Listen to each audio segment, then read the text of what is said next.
And I would blush if I had any blood in my body. Happy Thursday, everyone. So it's been 2 days since CNN announced they're bringing back Brian Stelter. 2 days. And already Jake Tapper's had to bring back his refrigerator lock. Once again, the Biden DOJ has formally accused Russia of election interference. I guess what's old is new if your president has dementia.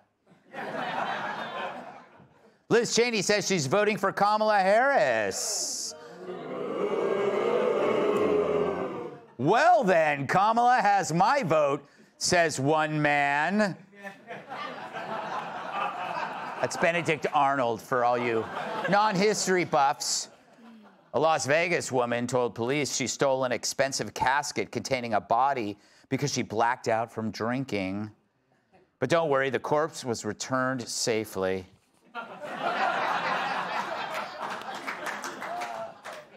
Hunter Biden pled guilty to tax evasion. He tried to use an Alford plea, which would have allowed him to plead guilty while maintaining his innocence. Guess he wanted to have it both ways. Which he also wrote off on his taxes. California is mulling a bill requiring cars to tell drivers when they're speeding. Opponents say there's no need for this when you can simply travel with your wife.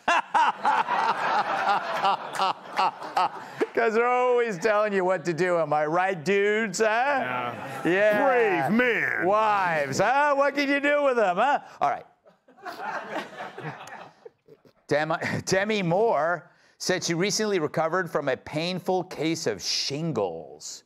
The 61-year-old actress said she shared the news just in case there were any men who still thought of her while masturbating.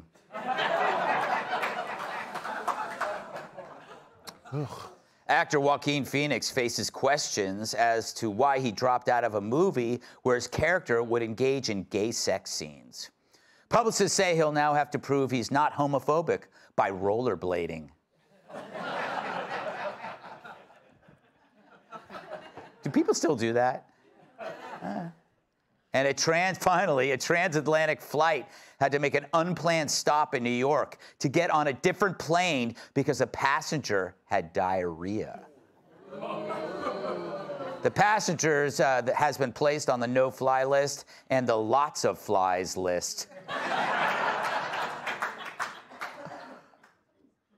It's your fault. You encourage him. All right.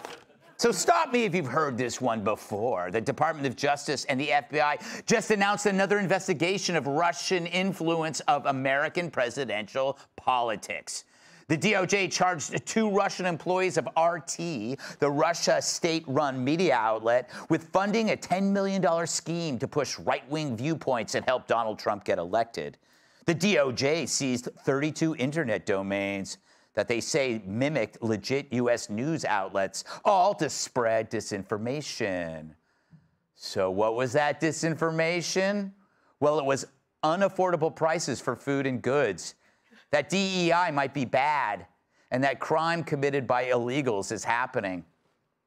Now, hold on a second. Those topics sound kind of familiar. It's like the stuff we talk about.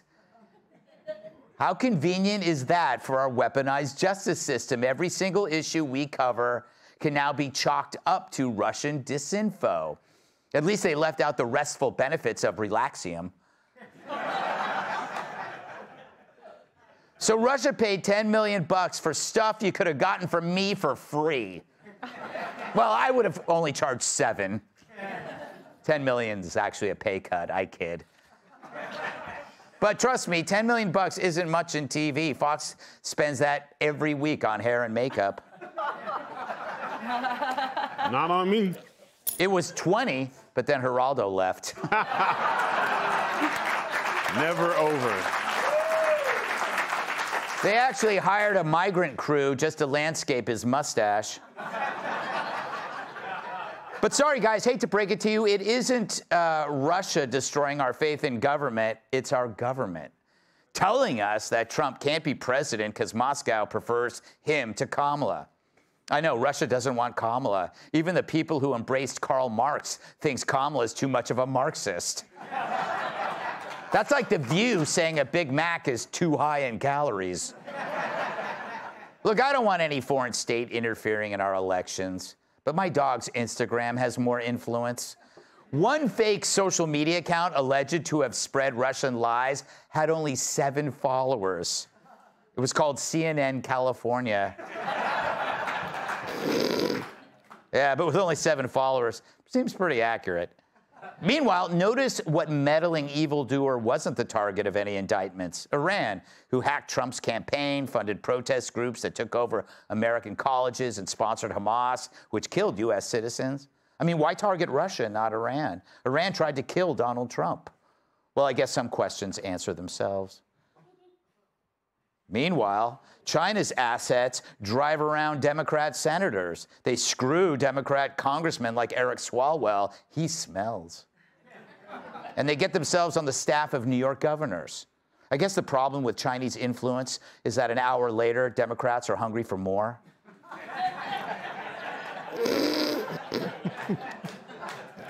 Nah, give him that. Thank you. I'll take it. Although the hard part for China is finding a spy willing to stomach Swalwell's farts or look at Hochul's face. So what is the difference between whatever this is and whatever the U.S. does on our own? Well, we do more damage to our citizens. Seriously, did Russia cover up Joe's dementia for 4 years? Did Russia exercise a silent coup once Joe's illness was exposed? Did Russia push mail-in voting and no voter ID, completely destroying exit polling as a way to gauge a fair election? Did Russia push voting machines over paper ballots? Did Russia force RFK Jr. to stay on the ballot against his will in the hopes it hurt Trump? Did Russia paint Trump as Hitler and push hoaxes that put a target on his back? Did Russia elevate the only Democrat on earth who makes you miss Joe Biden?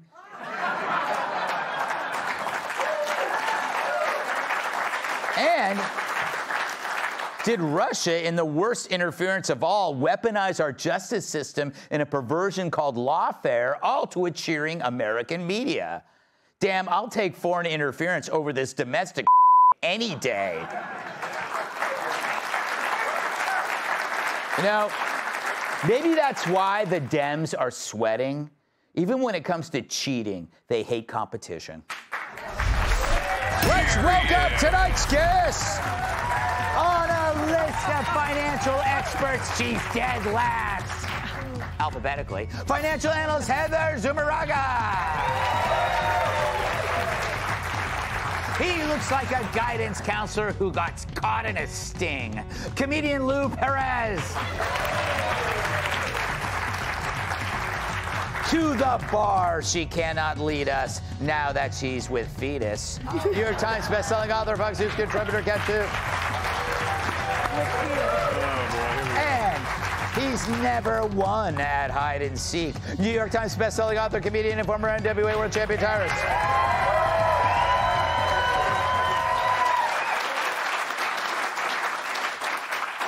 There's so many interesting aspects to this story. In one essence, it recalls The Boy Who Cried Wolf. We don't buy your Russian collusion story anymore. You beat that thing into the ground. All over again. Exactly. What say you? Well, look, I think it's always very concerning whenever a foreign agent or bad actor is trying to meddle in the U.S. elections. But like you said, they tried it before, the Russia collusion hoax in 2016. Why not try it all over again? I think it should be a reminder that they're not calling out China because they said it has small to minimal interference in terms of a material impact. So if you're not going to call out China, if you're not going to call out Iran, you're going to single-handedly only call out Russian interference because it fits your political narrative, that's really biased. What defines interference? You know what I think? Millions of illegals granting them the right to vote. That is election interference. That is influence. You should call out all sides, not just when it fits your narrative. Audience, just to raise a question, how do we know that wasn't Russian misinformation? We don't. Because it's a talking point. That it's part of that. The DOJ is saying talking points like that were Russian disinformation. So everything, we're going to have to investigate you, Heather, after the show. Lou, isn't it amazing how the points of disinformation kind of mirror exactly what you might hear at Fox News? Yeah, and one thing I want to say, though, you should watch what you say, because the Republicans are going to need the votes from illegal immigrants if they're going to win this thing. So we gotta work on that. I'm definitely having like the deja vu thing, because I remember in 2016 when there was all this talk about Facebook basically deciding the election. I always want to ask people, what was the post that made you vote for Donald Trump? What was the one thing that brought that about? Because some of the things you mentioned, a bunch of the stuff that they're commenting on, like one of the causes that they want was lowering President Biden's confidence rating down to at least 29%. And it's like, so are you telling me that the Russians somehow got into Biden's brain and like made him do all this stuff that just naturally lowered it? And I think ultimately what the scariest part of this is, this is going to be used as an excuse for censorship. And, it's so funny that it's just coming out after, Mark Zuckerberg comes out and says, yeah, actually, the Biden admin was, pressuring us to censor our platforms. So they're going to use it again for sure. No, these are great points. And the fact that the disinformation cat is like, why is it necessary when the information is there? Like, I don't need a post to tell me that Joe Biden is unwell. I don't need a post to tell me that crime is up or that illegal immigration is rampant. It's all there. It's an excuse to censor, as Lou points out. What say you, and welcome back. Thank you. So I think, first of all, you're probably underestimating how huge this is for some people, because, you do 2 shows every day. That's a lot of things you need to come up with to say. Exactly. So for a lot of these people, they're able to pull out their Russia folder of and dust that off, and like they're good to use that again. Repurpose. How great does it feel to repurpose? Yes. I do that in between the 5 in this show. In any area, in any area of life, it's always good when you're like, why do this work again? We already got all the Russia stuff. So I think that honestly, some people it's the same playbook, but I think it is an excuse to censor. I think there's all kinds of excuses to censor, but there's obviously no such thing as disinformation the way the government says it, because it's just government-sanctioned information, and the government's either wrong or lying a lot. So it's just saying the government's the only one that's allowed to lie. That is a really good point. Or be wrong, right? Yeah, and nobody, Tyrus, is asking the government, can you tell me what information is? Because you're telling me what disinformation is, but you haven't yet told me what information is. Well, According to who? To be fair, we just found out what a woman is, so give us some time on the information. I still need proof. I've known that little secret for a long time, Gutfeld. But I think today is a historic day. Today is the official panic button. There was 2 stories. I know we're going to talk about one a little bit later, but the Hunter Biden's move, their move, I think the wheels are starting to come off, and they think we can't win. So he pled guilty today so he'd get his pardon, because if she doesn't win, she can't pardon him. Right. So that panic is going down. 2, Russian disinformation. Lo and behold, also our ballistic missiles are now possibly being used by Ukraine to shoot at Russia. So I'm sure there's going to be some payback coming that way, or an excuse for us to get more involved. They're panicking today. So they are really, President Trump probably had one of the best interviews of his career today when he was speaking to the Economist of New York, where he was answering questions on economy. And they were hitting him with real questions, and that power stuff. No, she can't, but she can go to the playbook and say he's a Russian asset again. And so they're panicking. So it's all coming out. All guns are going to come out now, literally, to try to save this election for them, because they are terrified. Today was a big day. Everything's connected. Always think like, why this and other? And that's what this today was really about. They are officially worried. But we got to move on. But every single element in their disinformation list was something that we talked about, and we expressed a perspective that they said was disinformation. It is about censoring. It's incredible that they even said this. It means that anything that I say, anybody says here, could be Russian disinformation. And they'd only be right half the time. Up next, Waltz's own kin hopes he won't win. If you'll be in the New York area and would like tickets to see Gutfeld, go to foxnews.com/Gutfeld and click on the link to join our studio audience. Click here to subscribe to the Fox News YouTube page to catch our hottest interviews and most compelling analysis. You won't get it anywhere else.